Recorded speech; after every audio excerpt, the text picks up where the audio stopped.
Georgia, Tennessee, dominance in Knoxville?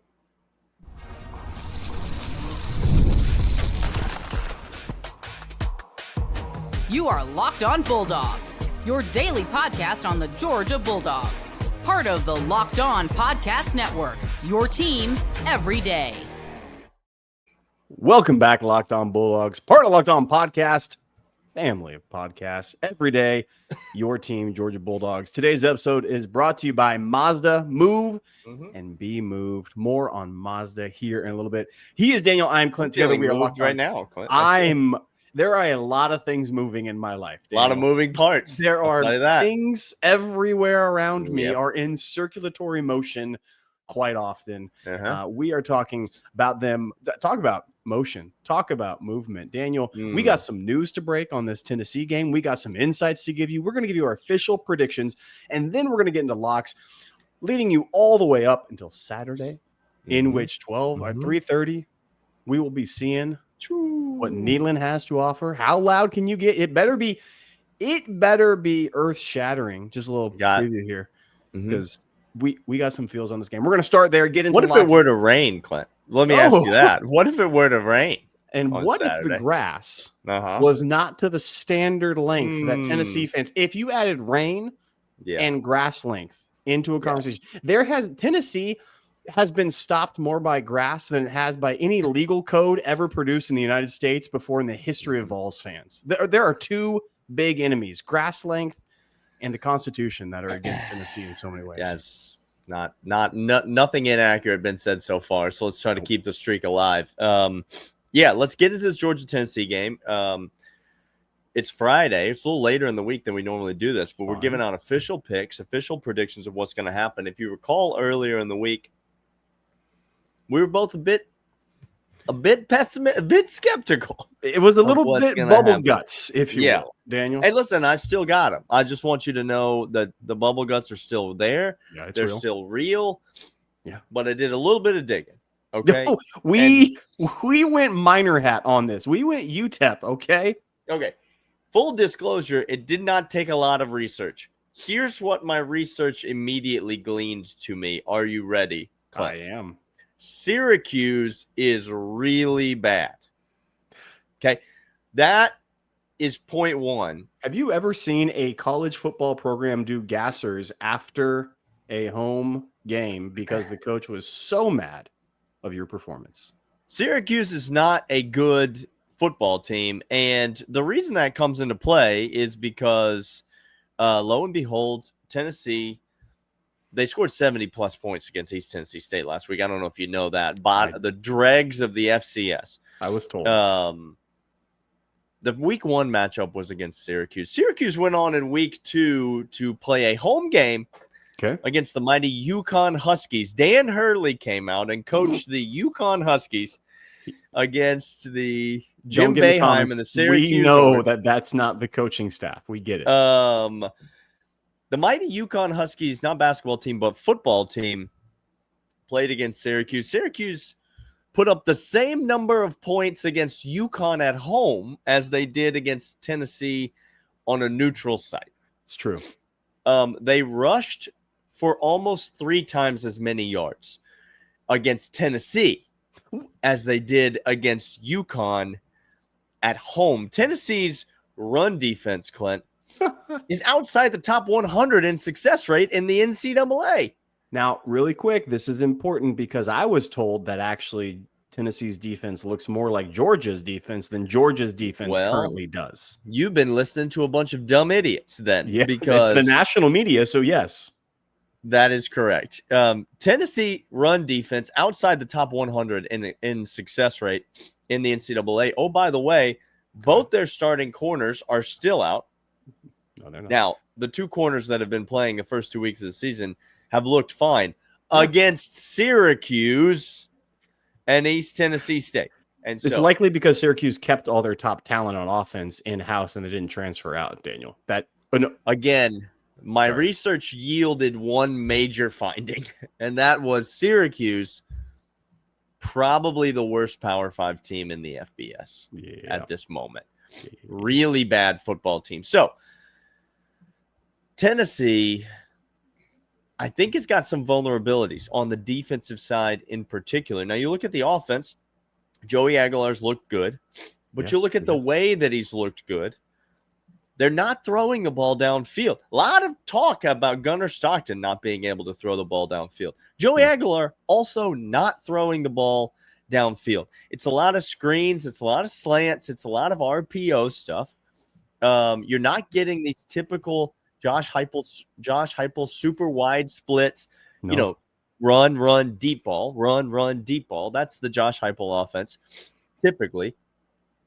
You're not getting that. You're getting a lot more short stuff. You're getting a lot more intermediate stuff, and you're not getting the deep balls necessarily. I just don't have any questions about this Georgia defense. I don't have any questions whatsoever. But the more I research the Tennessee defense, the more I think that Nate Frazier and Chauncey Barnes and Nate Phillips are going to be able to do some things, Clint. They're going to churn out those yards, and I do think there will be opportunities on the outside for guys like Colby Young and Zachariah Branch to have their way as well. Josh Heupel ain't never scored more than 17 points against Kirby Smart. Nope. And it ain't going to start on Saturday, yo. Nope. So give me Georgia. Come on, there he is. Georgia fairly large on Saturday. I've come all the way around, Clint. He just spectrumed that thing all the way over. My man has come over to the light. Look, here's the deal. To me, this game is simple. And again, I don't mean sometimes in life you take little snippets of headlines like the national media has done. Georgia hasn't looked good. Although, again, Kirby deliberately said, I want to know if I can impose a run game on anybody anytime. 15 against the spread when I don't know. Favorite of 38 or more. How many more times can I tell you this? When people bring up Kirby, you can't even beat a lowly team like that and cover the spread. Of course he can. He doesn't want to. He doesn't care about it. He's not interested in it. What he's interested in is perfecting. He has 12 to 15 goals that he wants to do every single time. What he cares about is perfecting those. And perfecting last week was, can I get a power run game going? Can whoever I have at guard, I don't know, Juan Gaston, sure, Glover, sure, Michael White, who is going to be in there and can get downhill in a hurry? And oh, by the way, which running back, because it's all about practice, will get the rock the most is the guy who's doing it the best in practice. I've seen enough about this team. I know who they are. I know who we are on defense, and I know who we are on offense. And the question marks I have, passing game downfield, sure, I have question marks about that. You're not going to beat. My point is not that Gunnar Stockton is him. My point is we don't know yet. That's my point. Okay, I do know we can run the ball, and I know we can control their run game. And if you make Josh Heupel one-dimensional, Daniel, it goes really bad for him because Daniel Harris, Dalen Everett, Ellis Robinson, KJ Bolden, 4 dudes. Do you have more? Add CJ Allen in the scene of the Titan. Do you have more than 4 dudes that are better than our 4 dudes? You don't. And then you got Joey Aguilar, who he led the college football in touchdown passes last year, if memory serves. Oh, no, my research says interceptions. Guys, the defense is going to feast. It's going to get lopsided. I'm still taking the under, but Daniel, give me this game. The closer I get to Saturday, we're scoring more than 25. They're not scoring more than 17. No, they're not scoring more than 17. I got it somewhere in the neighborhood of 32 to 17. Like that's somewhere in that vicinity. And at no point in the second half will this game be within reach for Tennessee. We got more thoughts on Georgia, Tennessee, plus locks from around the NCAA, all coming up right after these. And Daniel, these are in fact Mazda. Mazda's fantastic. You need to go over right now. It's brought to you by Mazda. This episode, it's all about moving the game forward. For those who believe it's not just about playing the game, it's about redefining it. Moments that make us feel and put points on the board, move crowds, culture, and keep moving the game forward. This week's moment that moved the game forward. If you all haven't seen Chauncey Bowens run over a man in a hole and put 225 pounds of shoulder into another human, it is spectacular. 3.5 yards after first contact, by the way, Chauncey Bowens. Like, he gets hit, and what happens then? He keeps running. That's more yards after first contact. And, oh, by the way, when you're down 3 defensive starters, there's less guys to hit. When you follow what moves you, the unexpected is only the beginning. And just like there's more to every highlight, there's more to every Mazda vehicle. Mazda, move and be moved. Clint. Yeah. We both think Georgia's going to win. Yep. Georgia going to get some offensive line help in this game. Okay. Y'all, if Juan Gaston starts, if he plays this game. In a wrestling match, nobody bites like Gaston. I want you to know that. If there was some sort of omelet station in which you're making a bunch of omelets, all the eggs are roughly gone. the size of a barge. Roughly the size of a barge. If Juan Gaston plays in this game, Daniel, turn out the lights early. Like I just Gunner may not have to throw it. I'm here to tell you right now, and Kirby won't. Kirby will he will cackle all the way to the locker room if Gunner doesn't have to throw it in this game. And Georgia fans will be up in arms when we win 13-0. Georgia fans will be beside themselves. National media is going to be like, well, I don't know. Can they compete against the Ohio States of the world? Here comes Alabama next after the bye week.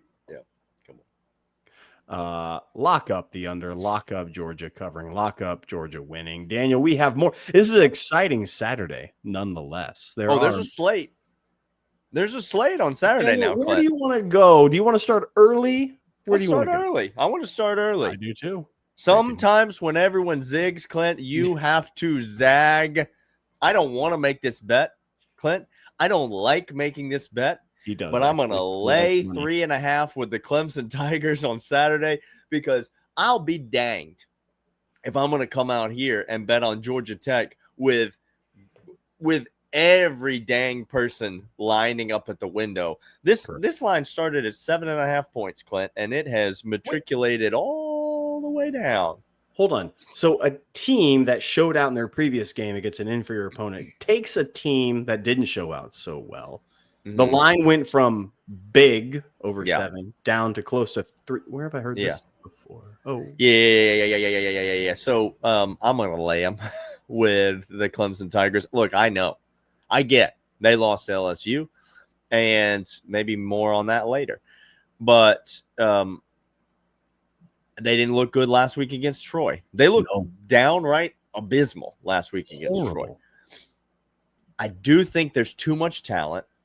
And quite frankly, I didn't like what I saw out of Georgia Tech week 1 against Colorado. No, I didn't either. And so Colorado, who cycled through 3 quarterbacks. I'm not high. I mean, I've been high on Georgia Tech all off season. I still think they have a good roster. I think they have a good team.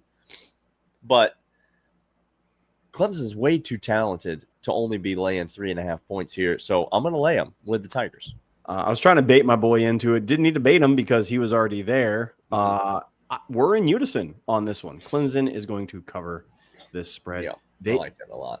There's going to be a narrative after this game where people are talking about Clemson being the number 4 seed in the college football playoff after this game. They're going to be all the way back.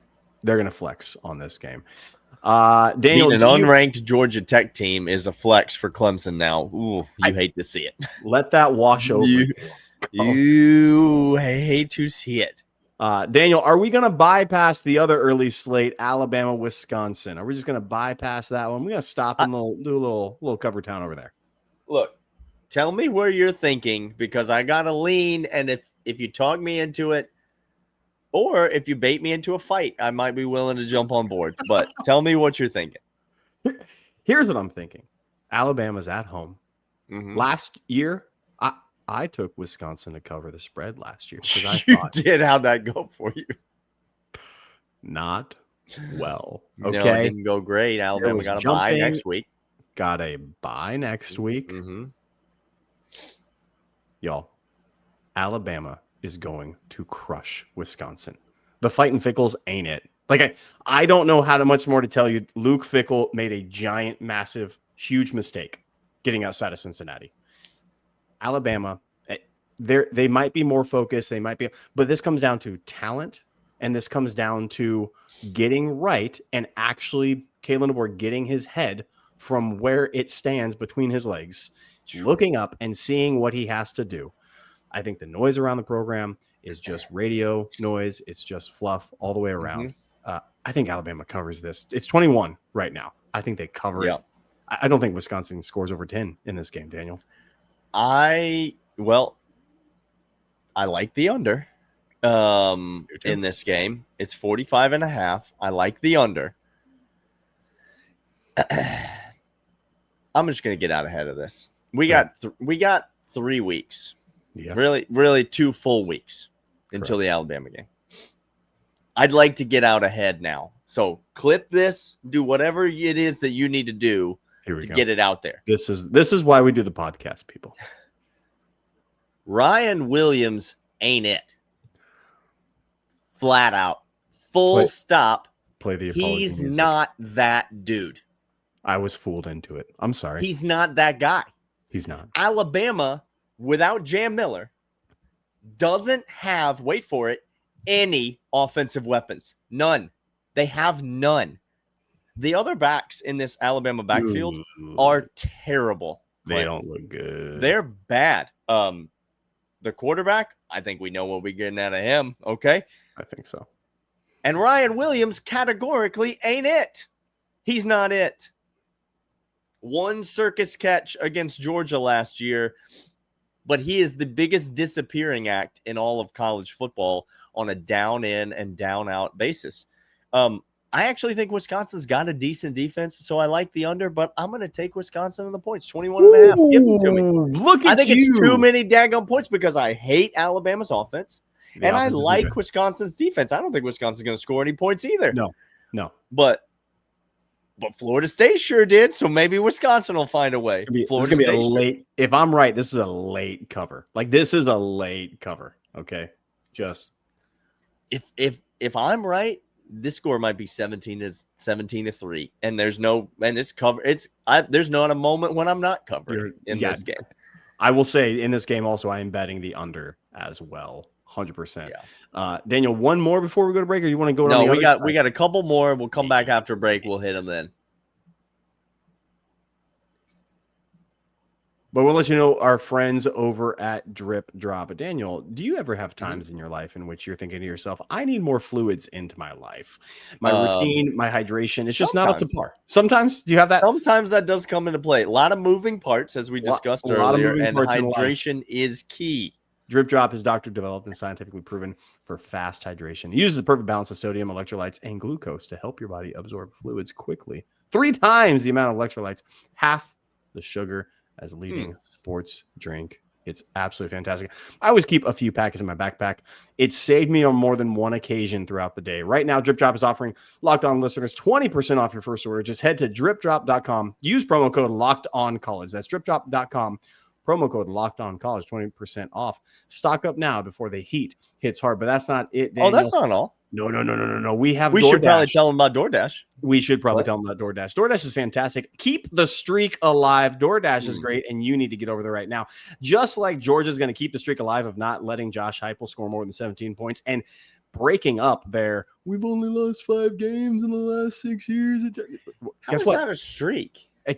I don't know why people say it's a streak. It's literally not a streak. When they say that, I'm like, what are you talking about? It's losses sprinkled in there. We just got a bunch of losses over a period of time, but that's our streak. But DoorDash, you ain't losing with that. Oh, there's no losses there. They just bring it right to your home. They literally bring it to your home, just like we've seen CJ Allen deliver time in and time out. Huge graded, the number 1 graded linebacker in the nation, CJ Allen. If you've been watching week after week, you know it's not just a fluke for CJ Allen and Georgia.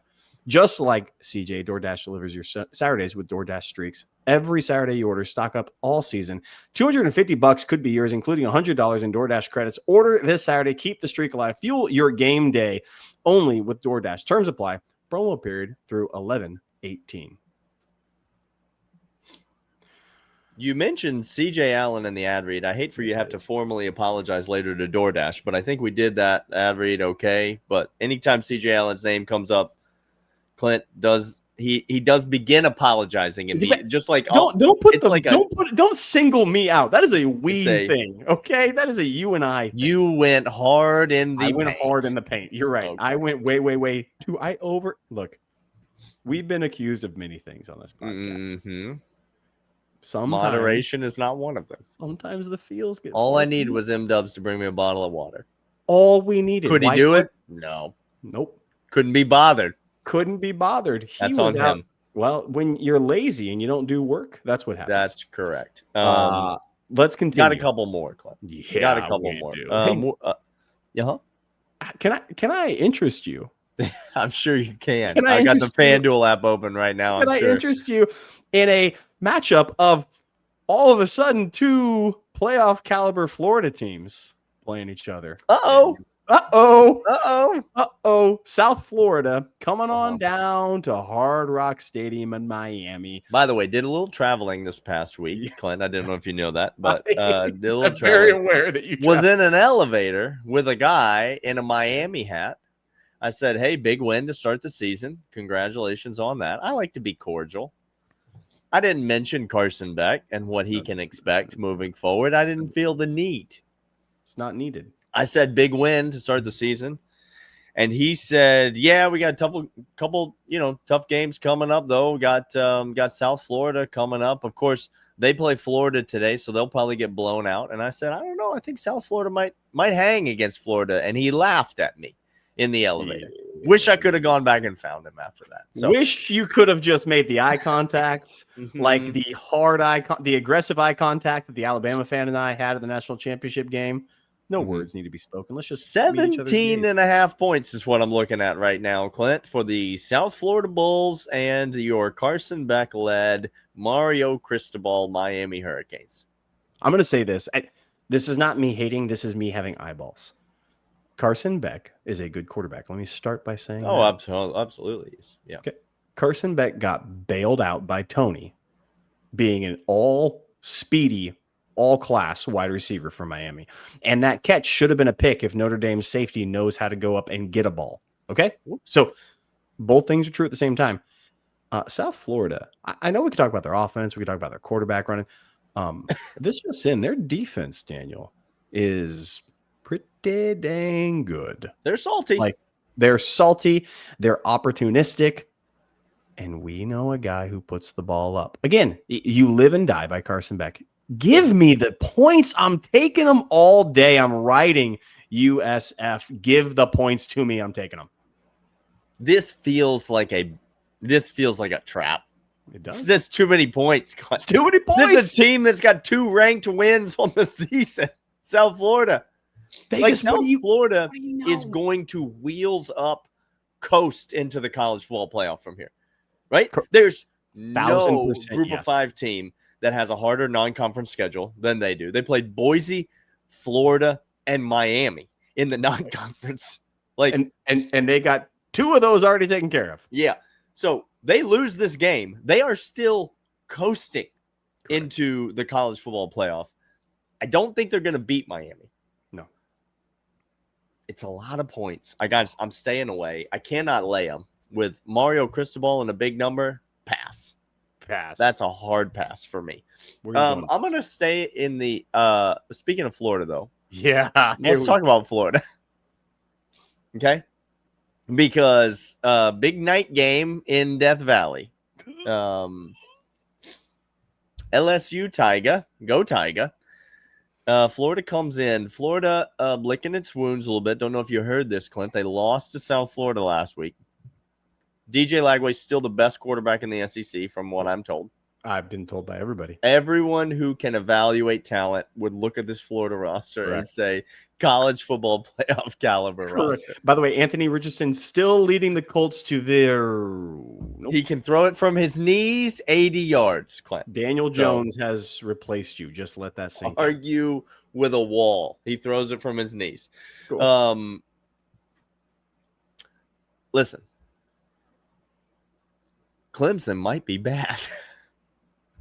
What if I told you that LSU might not have the best win in college football this year? What if I told you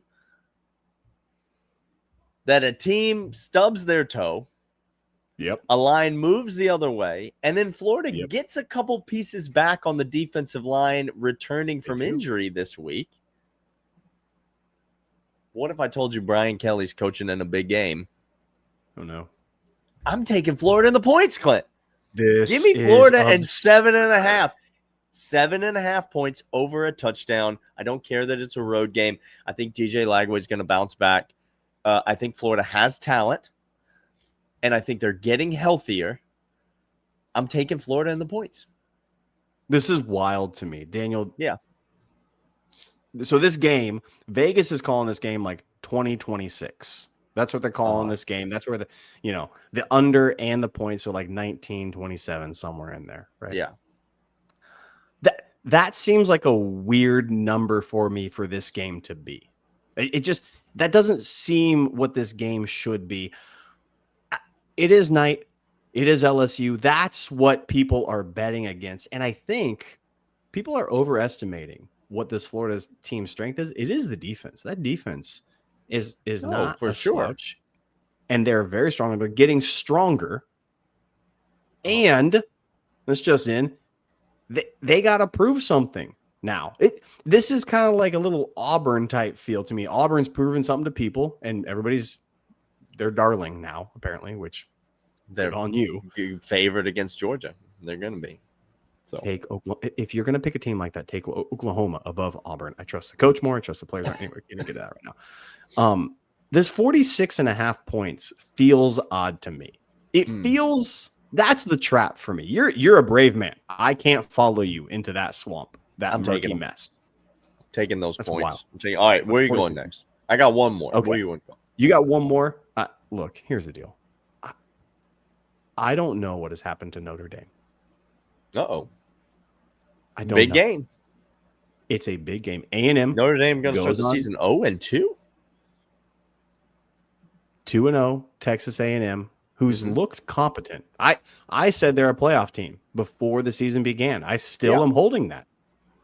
Notre Dame can't throw a forward pass to save their life.